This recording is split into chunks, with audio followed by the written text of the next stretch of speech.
Hey everyone, and welcome to my podcast, Unlearning Digital Perfection. I'm Madden, and I'm here with my friend Alba, who'll be joining me today in discussing this. Hi guys, this is Alba. Thank you so much for having me. Today we're talking about something both of us have personally struggled with, and that's body image, especially in the context of social media. This conversation is a part of a remediation project based on a position paper I wrote about how platforms like Instagram and TikTok impact body dissatisfaction and eating disorders, and what schools should be doing differently. We're not just going to dump statistics at you, though. We want to talk honestly about our own experiences, how it feels to grow up surrounded by filters and quote-unquote perfect bodies, and how that affects our mental health. But we're also going to bring in research from studies about social media, body image, and school programs, so this is personal and informed. Our main idea, or thesis, is that social media is one of the biggest influences on body image today, and while schools try to promote healthy body image, their programs aren't fully effective unless they actually address social media and teach digital and media literacy. Today we'll be talking about three main things. First, how social media shapes body image and mental health. Second, how these pressures affect people of all genders. And third, what schools and adults should be doing to support students more realistically. So let's start a little personal. Alba, when do you remember social media affecting how you saw your body? I honestly think it really started around middle school. That's when everybody started making Instagram accounts. At first it was fun, and it was just like posting random pictures of what we were up to, but over time I started noticing like who was getting the most likes, who was getting the most comments, and just like what they were really posting. It was usually like super thin girls with like this perfect skin and these like candid photos, but they were obviously posed. And I just remember scrolling through Instagram and thinking, I don't look like that at all. And it wasn't always direct comments, but it was more so this feeling that there was a standard I was supposed to meet and I just wasn't meeting it. Yeah, I completely relate to that. For me, I don't think it was one moment necessarily, not even just middle school. I think it was like a slow build-up. So, like going on TikTok routinely and mostly for fun and seeing my entire For You page being filled with what I eat in a day, gym content, and girls with tiny waists and wearing things I would never feel comfortable in. I started comparing myself constantly, and even when I wasn't trying not to compare myself, I was still comparing myself. And at one point, I remember feeling guilty just for eating normal meals because I had watched so much content about restricting food or clean eating. It wasn't that someone told me to feel that way, it was just this constant exposure. Yeah, and it just kind of becomes your normal, and you start to kind of think to yourself, like, everybody else looks this way, so why don't I? Yeah, and that's what's wild, is that one of the studies I used in my paper talked exactly about this. It said that adolescents start tying their self-worth to likes and comments, and they measure themselves against influencers who are often edited or filtered. The study was in a journal called the Journal of Medical Internet Research, and the researchers found that teens internalize these online norms deeply. So it's not just us being dramatic, there's actual data that is showing this pattern. That actually makes a lot of sense. It doesn't really feel like social media is just showing you images. It feels like it's teaching you silently like what's quote-unquote good, but also what isn't. Absolutely. Yeah. And something that surprised me while writing this paper is that the problem isn't just about how people see their bodies, it's about overall mental health. There was a study where they found that mood actually dropped in real time when people looked at appearance-focused content. It wasn't just long-term. It was like you keep scrolling and scrolling and your mood declines as you go. That's honestly really relatable. I've had days where I'm fine and then I scroll for 20 minutes and suddenly I feel horrible and I don't even know why, and I'll just catch myself zooming in on my own pictures that I've taken of myself, just like inspecting every little thing to see if it's good enough to post. Not even if the picture's good enough to post, but if I'm good enough to post. And it just kind of becomes this constant cycle of like self-critique. And if a post doesn't get the reaction I expected, I feel like it kind of says something about me when in reality it doesn't. Exactly. Yeah. Another study I read then talked about this idea of self-objectification, which many relate to, and it's basically people start viewing themselves from the outside, almost like an object to be evaluated instead of just a person existing. Social media really encourages that because we're always looking at ourselves in photos and videos and wondering how other people see us instead of how we can perceive ourselves. That's really true, because I feel like you're not just asking, do I feel okay? You're asking, do I look good enough for other people? And I think that's where the depression and anxiety and the mental health issues come in. If you constantly feel like you're not measuring up or like you're not good enough, you're just going to start believing that you're not enough in general, not just online, and not just physically, but overall as a person. Absolutely. Yeah, and for some people, that spiral leads into then disordered eating. Some of the research I looked at had found connections between viewing fitspiration or thinspiration content and increased disordered behaviors like restricting food, over-exercising, or body checking in mirrors. So it's not just that social media makes you feel bad, it can actually push you toward unhealthy behaviors in real life. The scary part is that like a lot of this content doesn't look obviously unhealthy. It's really disguised as like health, like you're going to the gym, you're eating really healthy, and it just looks like wellness, and you feel like if you don't follow it, you're doing something wrong, when in reality they're the ones putting out this harmful idea of what your life should look like and of what you should look like. Yeah, exactly. It's so easy for harmful content to hide under that label of self-improvement. Then going into, I also want to talk about how this doesn't just affect girls. A lot of people act like body image is only a girl problem. In a lot of historical studies too, it was mainly focused on women, but that's not true at all.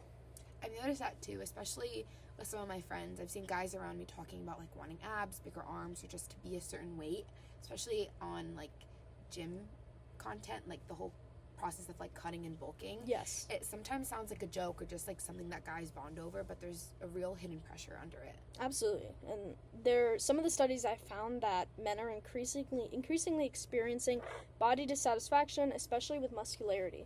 So instead of wanting to be thin, the ideal is being lean but muscular, and that's just as unrealistic as the thin ideal for women.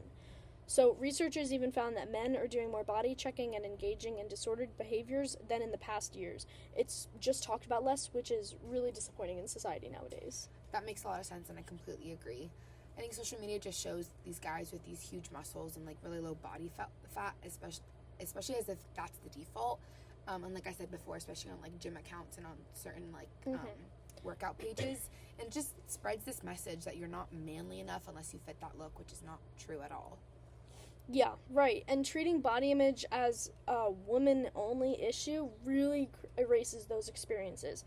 Some scholars actually argue that ignoring men's struggles hold us back from a fully understanding and addressing the problem.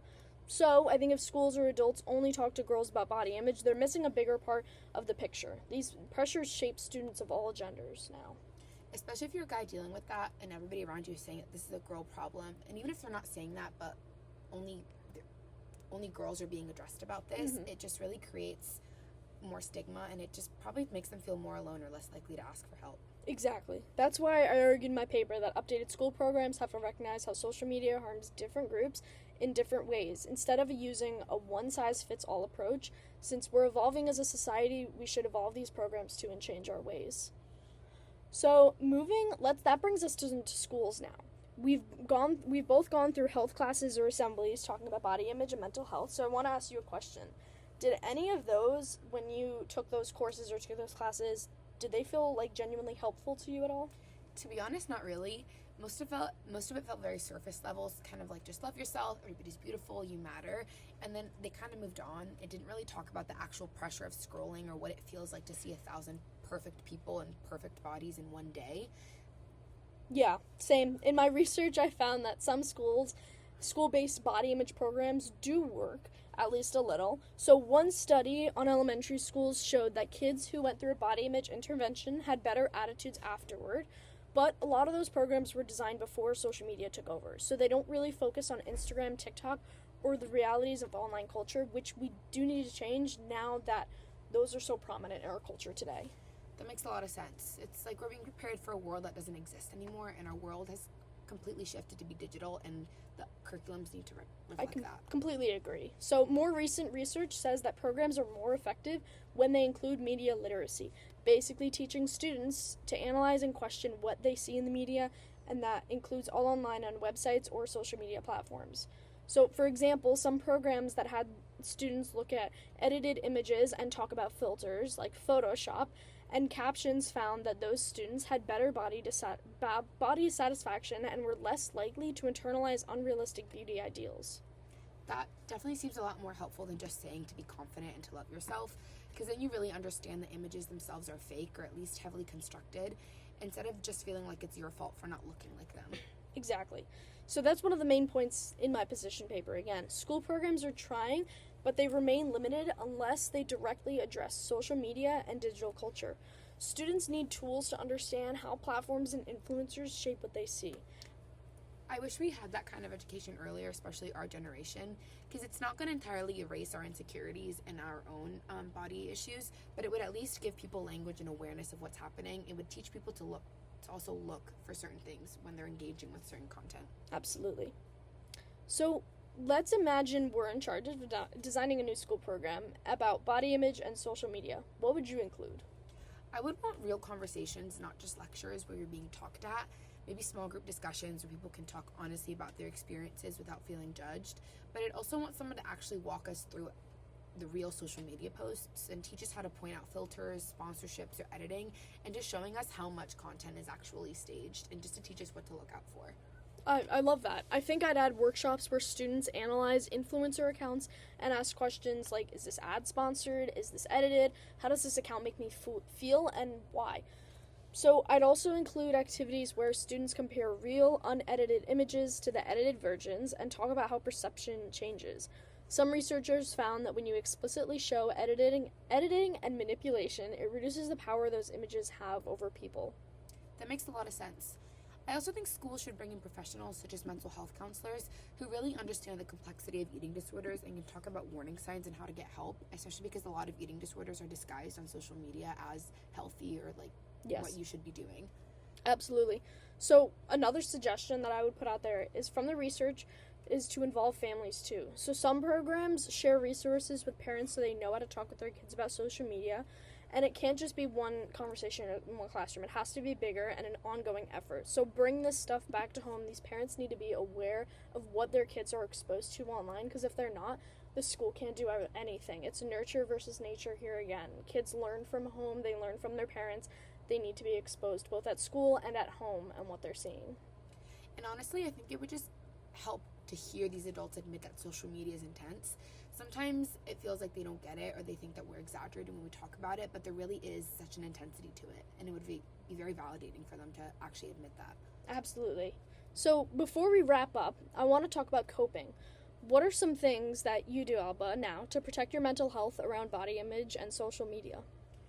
I honestly just unfollow accounts that consistently make me feel bad. It sounds simple, but it kind of took me a while to allow myself to do that. I also really try to engage and follow more body neutral or body positive accounts that show diverse bodies and talk about mental health.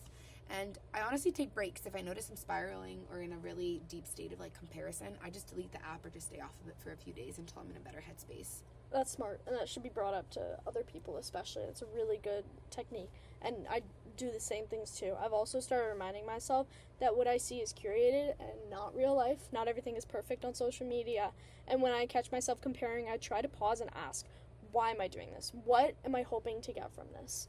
Something that I learned from the research is that awareness is really powerful. When you understand how the system works and how it functions and how algorithms push certain images because they get attention continuously, it feels less like a personal failure and more like a structural problem. That definitely helps. And it's not that we are broken, it's that we're reacting in very human and natural ways to an environment that's just designed to trigger us. Exactly. And that's why I believe these schools and communities have a responsibility to step in. We can't expect individual teenagers to magically have high self-esteem when we're also biologically known to be in a state that is depressed and always criticizing ourselves while they're being, again, bombarded with impossible standards nowadays. I also think talking like this helps. Just knowing that we've both dealt with similar feelings makes it feel less isolating, and I hope that anybody listening who relates to this feels a little bit less alone too.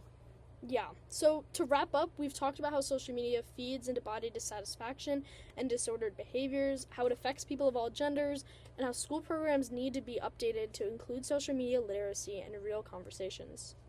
We've also shared some of our own experiences and our own coping strategies. We're definitely not perfect, but we're trying to be more aware and kinder to ourselves. So my position, which is now kind of our shared position, is that social media has redefined what it means to look and feel enough. But through better education, media literacy, and honest conversations, we can start to redefine that on healthier, more human terms. Thank you for listening to Unlearning Digital Perfection. If you're struggling with your own body image or social media, just know you're not alone and it's not your fault. Reaching out to anybody, to your friends, family, counselors, or even just starting your own conversations like this can make a huge difference. And hopefully schools and platforms will catch up to what people our age are actually going through. Until then, talking about it is one way to push for change. Thanks again for being here with us. Bye, everyone.